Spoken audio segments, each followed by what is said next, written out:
आपका स्वागत है आपके अपने चैनल जिसका नाम है मोरविनंदन क्लासेस। तो बच्चों एकाग्रता से तैयार हो जाओ। मोरविनंदन क्लासेस आपके लिए लाया है कक्षा 10 का एसएस का पाठ 9 वन एवं वन्यजीव संसाधन। तो चलो शुरू करते हैं। पाठ 9 वन एवं वन्यजीव संसाधन। मनुष्य का अस्तित्व प्रगति एवं विकास संसाधनों को आभारी है। आदिकाल से प्रकृति से विभिन्न चीजें प्राप्त कर हम अपनी आवश्यकताओं की पूर्ति करते आए हैं। इनमें जंगल अत्यंत महत्वपूर्ण संसाधन माने जाते हैं। जंगलों का सामान्य अर्थ वृक्ष, झाड़ियां या घास का समुच्चय। प्राकृतिक वनस्पतियों में उन्हीं वनस्पतियों का समावेश हो सकता है जिसका विकास मनुष्य की सहायता बिना प्राकृतिक स्वरूप में हो। इसे अक्षत वर्जन वनस्पति कहते हैं। भारत में इस प्रकार की वनस्पति अब सिर्फ हिमालय, सुंदरवन एवं भारत के रेगिस्तान के दुर्गम क्षेत्रों में ही पाई जाती है। जंगलों का वर्गीकरण। यह वर्गीकरण भिन्न भिन्न दृष्टि से किया जाता है। जलवायु के आधार पर जंगलों के प्रकार हम कक्षा 9 में सीख गए हैं। यहाँ हम प्रशासन एवं मालिकाना तथा व्यवस्थापन की दृष्टि से होने वाले जंगलों के 3 प्रकार जानेंगे। प्रशासन के आधार पर जंगलों के प्रकार। 1. आरक्षित जंगल रिजर्व्ड फॉरेस्ट। इस प्रकार के जंगल सीधे प्रशासन के नियंत्रण में होते हैं। इसमें लकड़ियां काटने या चुनने तथा पशुओं की चराई करने के लिए प्रवेश करने पर प्रतिबंध होता है। 2. संरक्षित जंगल प्रोटेक्टेड फॉरेस्ट। इस प्रकार के जंगलों की देखभाल शासन तंत्र द्वारा किया जाता है। यहाँ वृक्षों को हानि पहुंचाए बिना लकड़ियां चुनने एवं पशुओं को चराने के लिए स्थानीय लोगों को छूट होती है। 3. अवर्गीकृत जंगल अनक्लासिफाइड फॉरेस्ट। इस प्रकार के जंगलों का वर्गीकरण अब तक नहीं किया गया है। यहाँ वृक्षों को काटने तथा पशुओं को चराने पर कोई प्रतिबंध नहीं होता है। मालिकाना प्रशासन तथा व्यवस्थापन की दृष्टि से जंगलों के प्रकार। भारत के जंगलों को मालिकाना प्रशासन एवं व्यवस्थापन की दृष्टि से निम्नलिखित 3 भागों में बांटा जाता है। 1. राज्य के मालिकाना जंगल स्टेट फॉरेस्ट। इस प्रकार के जंगलों पर राज्य या केंद्र सरकार का नियंत्रण होता है। देश में अधिकांशतः जंगल क्षेत्र इस प्रकार में रखे गए हैं। 2. सामुदायिक वन कम्युनल फॉरेस्ट। इस प्रकार के जंगलों पर स्थानीय स्वशासन संस्थाओं, ग्राम पंचायत, नगरपालिका, महानगरपालिका या जिला पंचायत का नियंत्रण होता है।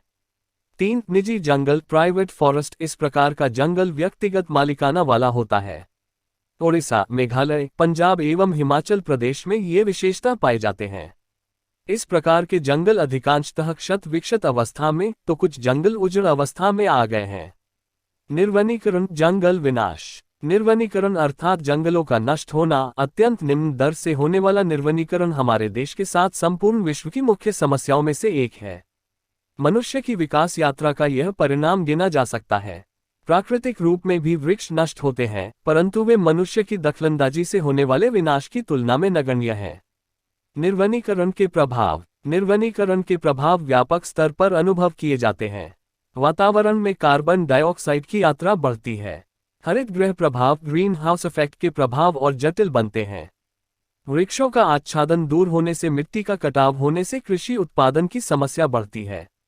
द्वीपकल्पीय भारत के जंगलों में बड़े पैमाने पर निर्वनीकरण के कारण जंगल क्षेत्र घटा है।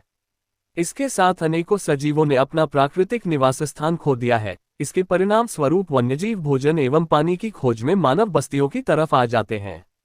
मांसाहारी वन्यजीवों द्वारा जंगल के नजदीकी क्षेत्रों में बसने वाले पशुपालकों के पशुओं का शिकार करने की घटनाएं बढ़ रही हैं। वन संरक्षण के उपाय। लकड़ी के स्थान पर उपयोग में ली जा सके ऐसी सामग्री के लिए संशोधन करना। उससे लकड़ी का उपयोग घटने से जंगल बचेंगे।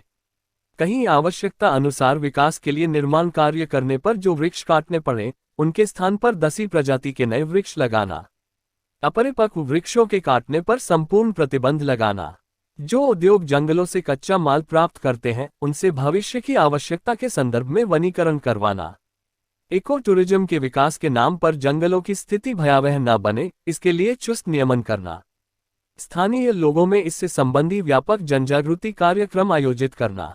स्कूल कॉलेज स्तर पर सिखाए जाने वाले पाठ्यक्रमों में इस बाबत जानकारी शामिल करना एवं वन संरक्षण की आवश्यकता समझाना। घासचारा एवं ईंधन की आवश्यकता के लिए सामाजिक वनीकरण सोशल फॉरेस्ट्री एवं कृषि वनीकरण एग्रो फॉरेस्ट्री को योजनापूर्वक प्रोत्साहक कदम उठाकर सघन रूप से बढ़ाना। ईंधन की आवश्यकता में लकड़ी के उपयोग के स्थान पर सौर ऊर्जा, प्राकृतिक गैस आदि विकल्पों को अपनाना चाहिए। नव संसाधनों का मितव्ययी उपयोग करना।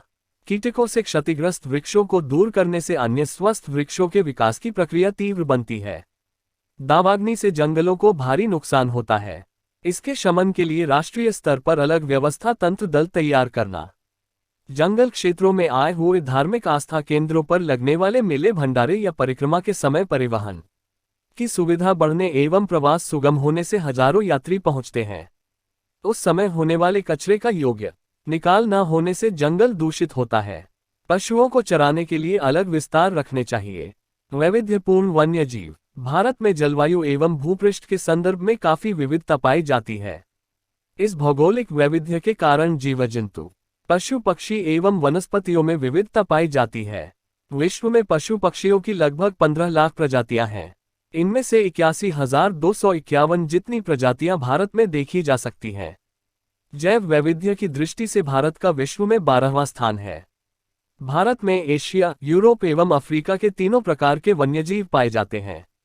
अफ्रीका के झर्क चिनकारा, यूरोपियन लकड़बग्घा, जंगली बकरियां एवं कश्मीरी मृग, दक्षिण पूर्व एशिया के हाथी, गिबन बंदर की एक प्रजाति आदि मिलते हैं। भारतीय जैव वैविध्य में काले भालू, एक सिंगी भारतीय गैंडा, हिरन, विविध प्रकार के सांप, मुख्य पक्षियों में मोर, घोराड, बाज, कलकलिया, सुरखाब और सारस पाए जाते हैं। हिमालय की ऊंचाइयों पर पाया जाता हिम तेंदुआ, वहीं ठंडे वनों में मिलते लाल पांडा भालू विशिष्ट प्राणी हैं। वर्तमान समय में भारत विश्व में एक ऐसा देश है जहां बाघ एवं सिंह अपने प्राकृतिक निवास में विचरण करते हैं।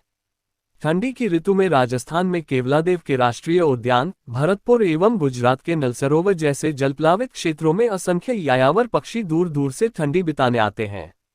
उड़ीसा के समुद्री किनारे रेत तट पर समुद्री कछुए अंडे देने आते हैं। भारतीय अजगर और विविध प्रकार के सांप तथा दक्षिण के घने वर्षा वनों में राजनाग पाए जाते हैं। लुप्त होते वन्यजीव। आज विश्व के असंख्य वन्यजीव विनाश की सीमा पर खड़े हैं। विगत सदी के प्रारंभ में बाघ संपूर्ण भारत में पाए जाते थे। उस समय गुजरात में इडर, अंबाजी, पंचमहाल और डांग के जंगलों में बाघ मिलते थे। आज गुजरात के जंगलों में बाघ संपूर्ण नष्ट हो गए हैं। भारतीय जंगलों से चीता नष्ट हो गया है। पहले भारतीय जंगलों में सहज रूप से मिलते अनेकों पक्षियों की जातियां सौभाग्यवश ही दिखती हैं। इनमें गीद, गुलाबी गर्दन वाली बतख, सारस, उल्लू आदि भविष्य में लुप्त होने की तैयारी में हैं। पूर्वोत्तर के अरुणाचल प्रदेश में एक समय व्यापक प्रमाण में दिखने वाले बड़े चिलोत्रा आज सरलता से नहीं मिलते हैं। नदियों के मीठे पानी में पाए जाने वाले घड़ियाल, मगर की प्रजाति और गांगेय डॉल्फिन के अस्तित्व पर आज बड़ा संकट है। उड़ीसा, गुजरात आदि राज्यों के समुद्र किनारे अंडा देने आते समुद्री कछुओं की संख्या में लगातार कमी आई है। एक समय गुजरात की नर्मदा, तापी, मही एवं साबरमती सहित नदियों में मिलने वाली जलबिल्ली इस क्षेत्र में लुप्त होने की कगार पर है। इस स्थिति के बारे में गंभीरता से विचार करने का समय आ गया है। वन्यजीवों के विनाश के कारण।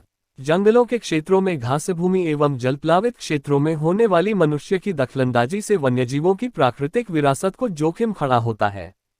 जंगलों का विनाश प्राकृतिक असंतुलन के लिए सबसे बड़ा कारण है। इसका अंतिम प्रभाव वन्यजीवों की संख्या घटाता है। बाल, खालें, हड्डियों, सींग या नाखून प्राप्त करने के लिए होने वाला शिकार कारणभूत है।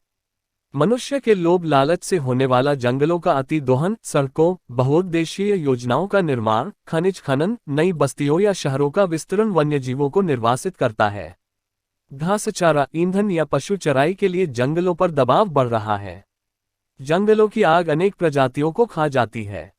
यह आग यदि बच्चों के पालन या अंडों को सेने के समय लगे तो वन्य प्राणियों की संख्या पर बड़े पैमाने पर नकारात्मक प्रभाव होते हैं। स्वयं के प्राकृतिक निवास नष्ट होने से बेघर बने वन्य क्षेत्र से बाहर आने वाले प्राणी मनुष्यों के साथ की लड़ाई में कई बार जीवन खो देते हैं। प्राणी औषधियों या सुगंधित द्रव्यों की प्राप्ति के लिए किए जाने वाले शिकार ने उन प्रजातियों को विलुप्ति के किनारे पर ला दिया है। जानने योग्य। लाल पांडा भारत में पूर्व हिमालय के ठंडे वनों में मिलता है। इसका भोजन बांस की कोपलें, अंडे, छोटे पक्षी, जंतु इत्यादि हैं।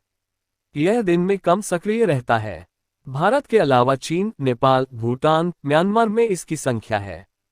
वन्यजीव संरक्षण के उपाय। जंगलों के बारे में हमें अपनी मानसिकता एवं दृष्टिकोण बदलने की आवश्यकता है। हम इसे आय का न मिटने वाला स्रोत माने, यह मूर्खता है। इनका संरक्षण होना चाहिए, तभी वन्यजीवों के प्राकृतिक आश्रय स्थान बचेंगे। जंगलों में तृणाहारी एवं मांसाहारी प्राणियों की संख्या का संतुलन बनाए रखना चाहिए। इसके लिए जंगलों में जल स्रोतों की देखभाल एवं पालतू पशुओं की चराई पर प्रतिबंध जैसे कदम उठने चाहिए। शिकार रोकने के कड़े कानून एवं उनका सख्ती से अमलीकरण कराना चाहिए। जंगलों में होने वाले गैरकानूनी खनन कार्य प्रतिबंध तोड़ने पर कड़ी सजा एवं दंड की व्यवस्था करनी चाहिए। वन्यजीवों के प्रजनन काल में उन्हें विक्षेप न हो, ऐसी व्यवस्था बनानी चाहिए। जंगल क्षेत्रों में होने वाली मत्स्य प्रवृत्ति, वनील पैदाइश, एकत्रीकरण या पर्यटन से वन्यजीवों पर पड़ने वाले प्रभावों का अध्ययन कर इसके अनुसार कदम उठाने चाहिए। समाज में बड़े पैमाने पर जनजागृति के कार्यक्रम आयोजित करने चाहिए। जवाबदार नागरिक समूहों को वन्यजीव संरक्षण कार्य के लिए यदि तंत्र शिथिल हो तो उस पर दबाव बनाकर इस कार्य को प्राथमिकता देनी चाहिए। जानने योग्य जलचर गांगेय डॉल्फिन, नदियों के डॉल्फिन, गैंगर्स रिवर डॉल्फिन, प्लेटिनिस्टा गैंजेटिका। भारत की गंगा ब्रह्मपुत्र नदियों में पाई जाने वाली गांगेय डॉल्फिन मीठे पानी की प्रजाति है। यह सामान्यतया गहरे एवं शांत बहाव वाले नदी प्रवाह के क्षेत्रों में निवास करती है। विश्व में अत्यंत जनसंख्या वाले प्रदेशों में से बहने वाली गंगा नदी में पाई जाती है। नदी में छोड़ा गया गंदा पानी, निर्वनीकरण से होने वाले काम के कारण, मत्स्योद्योग, नदी नौकायन, औद्योगिक कचरा आदि के कारण इसके अस्तित्व के सामने खतरा उत्पन्न हुआ है। भारत में गंगा ब्रह्मपुत्र के अलावा चंबल नदी में इसकी अल्प संख्या बची है। यह बार बार जल सतह पर आकर श्वास लेने के लिए सू आवाज करती है। इस कारण स्थानीय लोग इसे सोन्स, सुसु या सुइस के नाम से पहचानते हैं। हमारे पड़ोसी देश बांग्लादेश एवं नेपाल की नदियों में भी यह निवास करती है। वर्तमान में गंगा में डॉल्फिन के अस्तित्व के सामने खतरा उत्पन्न हुआ है। वन्यजीव संरक्षण योजना। भारत में वन्यजीवों के संरक्षण के लिए कुछ विशिष्ट योजनाओं का अमलीकरण किया गया है। इन योजनाओं के अंतर्गत संकटापन्न प्रजातियों एवं निकट के भविष्य में लुप्त होने की कगार पर हो ऐसी प्रजातियों के संरक्षण के लिए विशिष्ट योजनाएं प्रारंभ की गई हैं। इनमें से कुछ महत्वपूर्ण योजनाओं का संक्षिप्त में परिचय प्राप्त करें। 1. बाघ परियोजना। एक अंदाज के अनुसार 20वीं सदी के प्रारंभ में भारतीय जंगलों में लगभग 40,000 से ज्यादा बाघ पाए जाने का उल्लेख है। अनियंत्रित गैरकानूनी रूप से होने वाले शिकार एवं निर्वनीकरण के परिणाम स्वरूप बाघ के अस्तित्व के सामने बड़ा संकट उत्पन्न हुआ था। ऐसी स्थिति में 1971 में बाघ को बचाने के उद्देश्य के साथ यह परियोजना शुरू की गई। इसके अनुसार बाघ के प्राकृतिक आवासों को सुरक्षित रखने एवं उसके पर्यावरणीय संतुलन को बनाए रखने के लिए राष्ट्रीय स्तर पर श्रृंखलाबद्ध कदम उठाए गए। अभी देश में कुल 44 क्षेत्र इस योजना में कार्यरत हैं। जानने योग्य तेंदुआ। तेंदुआ यह बिल्ली कुल का है। सिंह और बाघ की कद छोटा होता है। तुलना में इसकी बस्ती संपूर्ण भारत में पाई जाती है। ये संपूर्ण काले रंग के भी पाए जाते हैं। गुजरात के जंगलों में इनकी बड़ी तादाद है। यह अक्सर मानव बस्तियों में आ जाते हैं। लोग जानकारी के अभाव में अधिकांशतः इसे चीता के नाम से पहचानते हैं। 2. हाथी परियोजना। 1992 में इस प्रोजेक्ट का आरंभ किया गया। इसका मुख्य हेतु हाथियों को उनके प्राकृतिक आवासों में संरक्षण देने का तथा अनेक प्राकृतिक निवास स्थान उनके स्थानांतर के मार्ग कॉरिडोर का रक्षण करने का है। वर्तमान समय में देश में 26 जितने हाथियों के लिए संरक्षित विस्तार हैं। इस योजना के अमलीकरण के बाद जंगलों में हाथियों की संख्या में वृद्धि हुई है। इसके उपरांत यह योजना पालतू हाथियों के पालन पोषण के लिए भी कार्य करती है। जानने योग्य चीता। भारत के जंगलों में संपूर्ण नामशेष हुए हैं। वर्तमान समय में ये प्राकृतिक निवास में सिर्फ अफ्रीका खंड में ही दिखाई देते हैं। भारत में ये बंधनावस्था प्राणी संग्रहालय में दिखते हैं। 3. गेंडा परियोजना। यह परियोजना एक सिंगी भारतीय गैंडे के संरक्षण के लिए बनाई गई है। भारत में अधिकांश गैंडे असम राज्य में पाए जाते हैं। तदुपरांत पश्चिम बंगाल के सुंदरवन में भी इनकी मर्यादित संख्या मिली है। भारत राइनो विजन 2020 की व्यू रचना के अनुसार भारत में गैंडों की संख्या 3000 तक पहुंचाने का लक्ष्यांक रखा गया है। जानने योग्य एक सिंगी भारतीय गेंडा। असम में ब्रह्मपुत्र के दलदलीय क्षेत्रों, बंगाल में सुंदरवन के क्षेत्रों में यह पाया जाता है। इसके सींगों में से दवा बनाने के लिए इसका शिकार होता है। यह तृणाहारी जीव है। संरक्षण के प्रयासों से इसकी संख्या बढ़ी है। 4. घड़ियाल परियोजना। मीठे पानी में पाई जाती मगरों की यह प्रजाति 1970 के दशक में लुप्त होने की कगार पर थी। तब भारत सरकार द्वारा समय रहते उठाए गए कदम स्वरूप यह परियोजना चालू की। 5. गीध परियोजना। गीध प्रकृति का सफाई कर्मचारी है, यह मृत पशुओं का मांस खाता है। भारत में गीध की कुल 9 प्रजातियां दिखाई देती हैं। गीधों की संख्या में हुए असाधारण कमी के कारण 2004 में यह योजना शुरू की गई। 6. हिम तेंदुआ परियोजना। हिमालय में लगभग 3000 मीटर की ऊंचाई पर दिखने वाली यह प्रजाति बर्फ में रहती है। स्थानीय लोगों में हिम तेंदुए के बारे में जानकारी बढ़े और इसके संरक्षण के लिए लोग जागृत हों, इस उद्देश्य से 2000 में यह परियोजना प्रारंभ की गई। इसके उपरांत कश्मीरी हांगुल परियोजना, लाल पांडा परियोजना, मणिपुर में पाई जाने वाली एक विशिष्ट हिरण प्रजाति के लिए मणिपुर थामिल परियोजना, गंगा ब्रह्मपुत्र नदी में पाई जाने वाली गंगा डॉल्फिन परियोजना भी कार्यरत है। अभयारण्य, राष्ट्रीय उद्यान एवं जैव आरक्षित क्षेत्र। वन्यजीवों के संरक्षण के उद्देश्य से अभयारण्य, राष्ट्रीय उद्यान या जैव आरक्षित क्षेत्रों की स्थापना की जाती है। ये तीनों शब्द एक दूसरे के पर्याय समान लगते हैं, पर इनमें अंतर है। हम उनका परिचय प्राप्त करें। 1. अभयारण्य। निश्चित मात्रा में मानव प्रवृत्तियों को अनुमति दी जाती है। सत्ताधिकारी से अनुमति प्राप्त कर पालतू पशुओं को चराने की छूट प्राप्त की जा सकती है। वन्यजीव अभयारण्य की स्थापना किसी एक विशेष प्रजाति के लिए की जाती है। अभयारण्य की स्थापना राज्य सरकार द्वारा आवश्यक प्रक्रिया द्वारा की जा सकती है। पेरियार, चंद्रप्रभा, एतुरनागरम अभयारण्य प्रख्यात हैं। 2. राष्ट्रीय उद्यान। अभयारण्य की तुलना में अधिक संरक्षित क्षेत्र है। इसमें एक से अधिक पारिस्थितिकी तंत्र का समावेश होता है। पालतू पशुओं को चराने पर संपूर्ण प्रतिबंध होता है। अभयारण्य की तरह किसी एक विशेष प्रजाति पर केंद्रित नहीं होता है। इसकी स्थापना राज्य एवं केंद्र सरकार के संकलन से की जाती है। काजीरंगा, कॉर्बेट, वेलावदर समुद्री राष्ट्रीय उद्यान, गिर, दचिगाम आदि महत्वपूर्ण राष्ट्रीय उद्यान हैं। 3. जैव आरक्षित क्षेत्र। इसकी रचना अंतर्राष्ट्रीय मापदंडों के अनुसार की जाती है। उस क्षेत्र की प्राकृतिक एवं सांस्कृतिक विविधता का संरक्षण करना उद्देश्य होता है। उस क्षेत्र की सभी वनस्पति, जीव जंतु एवं जमीन के उपरांत वहां रहने वाले मानव समुदाय की जीवनशैली का भी संरक्षण किया जाता है। वहां जैव वैविध्य के संदर्भ में संशोधन, प्रशिक्षण केंद्रों की विशिष्ट सुविधा खड़ी की जाती है। इस तरह घोषित क्षेत्रों में तमाम प्रकार की बाहरी मानवीय गतिविधियों पर संपूर्ण रूप से प्रतिबंध होता है। इस क्षेत्र का औसत क्षेत्रफल 5000 वर्ग किमी से अधिक बड़ा होता है। नीलगिरी, मन्नार की खाड़ी, ग्रेट निकोबार, सुंदरवन, पचमढ़ी आदि देश के महत्वपूर्ण जैव आरक्षित क्षेत्र माने जाते हैं। गुजरात में कच्छ के रेगिस्तान की विशिष्ट पारिस्थितिकी के संरक्षण के उद्देश्य से वर्ष 2008 में इसे जैव आरक्षित क्षेत्र घोषित किया गया है।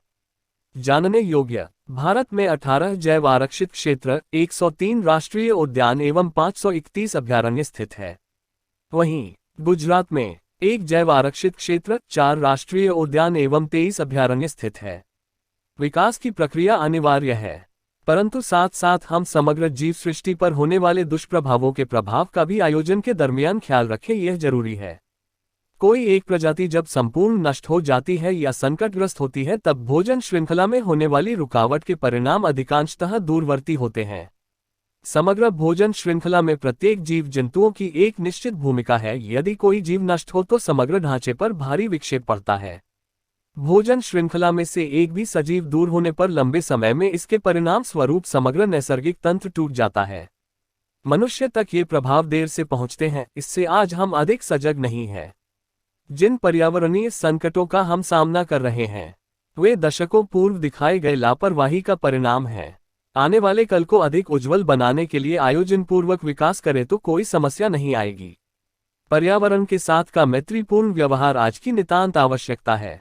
जानने योग्य। हिनोत्रा, यह प्राणी शुष्क तथा अर्धशुष्क विस्तारों में आए हुए लवण खाराश युक्त जंगलों तथा घास भूमि, रेगिस्तान या अर्ध रेगिस्तानी प्रदेश में रहता है। गुजरात के कच्छ जिले के छोटे एवं बड़े रेगिस्तान में बन्नी तथा नारायण सरोवर अभयारण्य में इसकी बस्ती है। सियार से थोड़ा ऊंचा, भरावदार गोल मुंह, ऊंचे कान से यह पहचाना जा सकता है। छोटे कद के पक्षियों एवं प्राणियों का यह शिकार करता है। इसके पदचिह्नों पर से इसकी उपस्थिति जानी जा सकती है। जानने योग्य। डुंगान, यह एक विशिष्ट जलचर है जो भारत के पश्चिमी समुद्र किनारे पर वर्तमान में कम संख्या में देखने को मिलता है। इन क्षेत्रों के सिवाय इसकी बस्ती अफ्रीका के पूर्व किनारे, दक्षिण पूर्व एशिया के समुद्र किनारे और ऑस्ट्रेलिया के उत्तर किनारे पाई जाती है। इसके मुख्य भोजन समुद्री घास एवं वनस्पति है। परंतु कभी कभी यह जलचरों का भोजन करता है। इसके मांस एवं चर्बी से तेल प्राप्त करने के लिए इसका शिकार किया जाता है। एक समय डुंगान गुजरात के खासकर सौराष्ट्र किनारे मिलते थे। आज गुजरात के किनारे ये कदाचित ही दिखते हैं। बच्चों, आपको हमारा वीडियो कैसा लगा कमेंट करके जरूर बताएं। अगर आपको ये वीडियो अच्छा लगा तो वीडियो को लाइक और चैनल को सब्सक्राइब जरूर करें। धन्यवाद। जय हिंद।